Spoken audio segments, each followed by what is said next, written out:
加拿大理財速報今個星期五大最值得你留意嘅理財新聞：一、油價急升，中東戰火燒到沙特煉油廠，Brent 期油一度升到每桶$90，油價比戰前貴咗25%。唔單止入油貴，遲啲喺超市買餸，運費成本肯定轉嫁俾你。二、加拿大日本戰略合作。總理 Carney 同日本簽戰略合作，搞能源、AI 同國防，重點係加拿大想減少依賴美國。三、美股嘔翻晒，今年升幅，美股三大指數全線轉負，2月職位意外減少9.2萬。市場最驚嘅通脹高、經濟慢似乎成真。如果你有買開美股或美股基金，呢排要坐穩。四、能源供應大塞車。荷姆茲海峽航運量一度大跌70%，甚至接近停頓。呢條航線佔全球20%。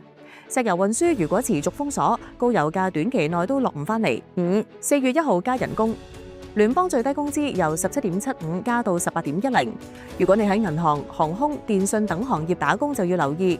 BC 朋友再等下，6月會升到18.25。簡單直接加拿大理財 tips，覺得有用嘅可以 follow Novella 嘅 IG 同 Threads。